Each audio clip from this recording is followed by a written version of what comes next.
Money plant ఇంట్లో ఉంటే కలిసొస్తుందని చాలా మంది నమ్ముతారు. అయితే శాస్త్రీయంగా ఆలోచిస్తే ఈ మొక్క చుట్టూ ఉండే వాతావరణం ఎప్పుడూ పాజిటివ్గా ఉంటుందని అంటారు. మనీ ప్లాంట్ ఇంట్లో ఉంటే కలిసొస్తుందని చాలా మంది నమ్ముతారు. అయితే శాస్త్రీయంగా ఆలోచిస్తే ఈ మొక్క చుట్టూ ఉండే వాతావరణం ఎప్పుడూ పాజిటివ్గా ఉంటుందని అంటారు.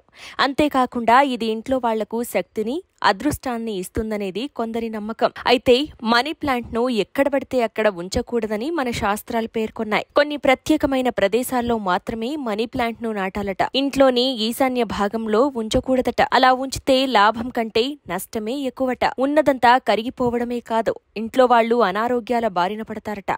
ఈశాన్యంలో బరువు కూడా ఉంచకూడదు. కొంతమంది పూల కుండీలను ఈ దిక్కులో ఉంచుతారు. కుండీలో లేదా సీసాల్లో నీళ్లు నింపి అందులో మనీ ప్లాంట్ పెట్టుకోవాలి. దీంతో ఇంట్లోని ఆర్థిక స్థితి మెరుగుపడుతుందట. మనీ ప్లాంట్ కు రోజు కొంత నీరు పోయాలి. ఇలా చేయడం వల్ల ఇంట్లోని పరిసరాల్లో అనుకూలమైన శక్తి ఆవహిస్తుంది. ఎండిపోయిన పసుపు రంగులోకి మారిన పత్రాలను ఎప్పటికప్పుడు తొలగించకపోతే వాస్తు దోషం పడుతుందట.